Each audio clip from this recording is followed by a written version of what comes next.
በስመ አብ ወወልድ ወመንፈስ ቅዱስ አሐዱ አምላክ። በስመ አብ ወወልድ ወመንፈስ ቅዱስ አሐዱ አምላክ። በስመ አብ ወወልድ ወመንፈስ ቅዱስ አሐዱ አምላክ።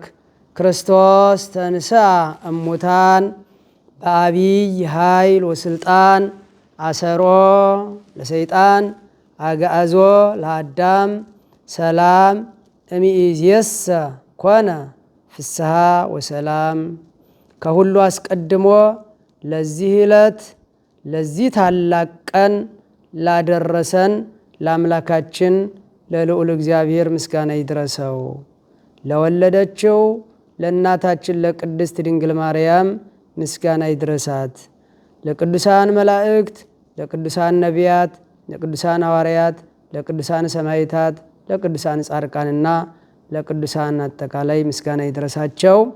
የተከበራችሁ የእግዚአብሔር ልጆች፣ በመላው ዓለም የምትገኙ የኢትዮጵያ ኦርቶዶክስ ተዋሕዶ ቤተ ክርስቲያን አማኞች ሁላችሁ እንኳን ለጌታችን ለመድኃኒታችን ለኢየሱስ ክርስቶስ የትንሣኤ በዓል ለብርሃነ ትንሣኤው በሰላም አደረሳችሁ። በሉቃስ ወንጌል ምዕራፍ 24 ከቁጥር 5 ላይ ሕያውን ከሙታን መካከል ስለምን ትሹታላችሁ? ተነስቷል፣ በዚህ የለም ብሎ አምላካችን መድኃኒታችን ኢየሱስ ክርስቶስ ትንሣኤውን ገለጠልን፣ ትንሣኤውን አበሰረን። ቀድሞ ለእናቱ ከዛም ለማርያም መግደላዊትና ለሌሎቹ ሴቶች እንዲሁ ለሐዋርያት ነግሯናል፣ ገልጦልናል።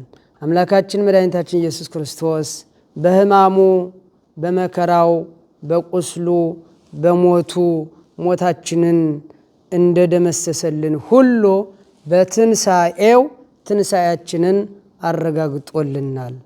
በትንሣኤው የትንሣኤ በኩር ሆኖ ሙስና መቃብርን አጥፍቶ ተነስቶ ሕያውን ከሙታን መካከል ለምን ትሹታላችሁ? እንደ ተጻፈ በነቢያት አድሮ እንደተናገረ ነቢያት እንደነገሩን ቀድመው እንደተነበዩት ሁሉ ያ ትንቢት ተፈጽሞ ተነስቷል ብሎ አምላካችን ትንሣኤውን አብስሮልናል።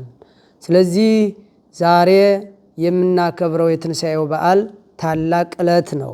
ክርስትናችን ፍጹም የሆነበት ሐዋርያው ቅዱስ ጳውሎስ ክርስቶስ ካልተነሳ ስብከታችን ሁሉ ከንቱ ነው፣ ውሸት ነው እንዳለው ሁሉ ክርስቶስ እምነታችንን ያረጋገጠበት፣ ትምህርታችን ስብከታችንን ሁሉ እውነት ያደረገበት፣ ሞትን አሸንፎ መቃብርን አጥፍቶ የተነሳበት ታላቅ ዕለት።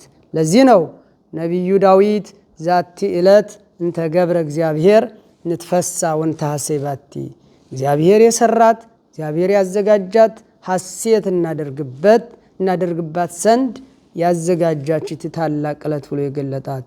ይህ ዕለት ታላቅ ነው። ይህ ዕለት የተከበረ ነው።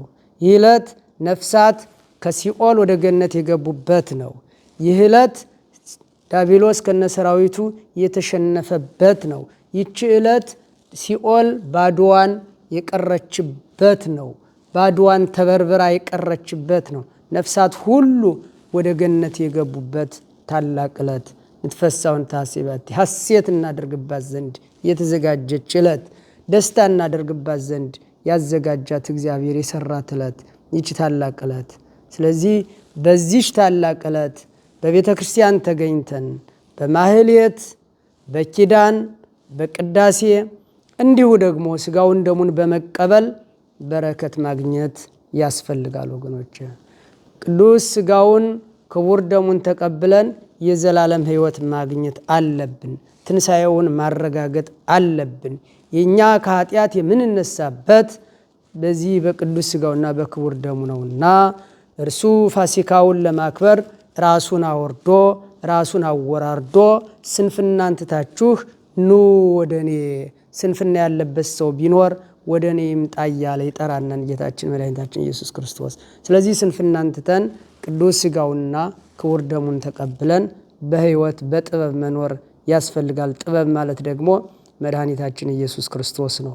ፋሲካን ስናከብር የታረደውን የፋሲካውን በግ ይህንን ቅዱስ ሥጋውን እየበላን እንጂ እንደ በዓለም ላይ ያለውን ለሥጋ የሚሆነውን እርሱን 50 ዕለት ወደፊት ስለተሰጠን ቀስ ብሎ የሚደርስ ነው። በዛሬው ዕለት ግን ይሄ ያስፈልጋልና ሁላችሁ በቤተ ክርስቲያን ተገኝታችሁ በዝማሬ በሚቻለው አንደበታችን በሚችለው አገልግሎት እንድንሳተፍ ያስፈልጋል። በዓሉን የሰላም የበረከት በዓል ያድርግልን። አምላካችን እግዚአብሔር እንደ ዛሬው ወዶ ለዛሬ ዓመት በሰላም ያድርሰን። ወስብሐት ለእግዚአብሔር ወለወላዲቱ ድንግል ወለመስቀሉ ክቡር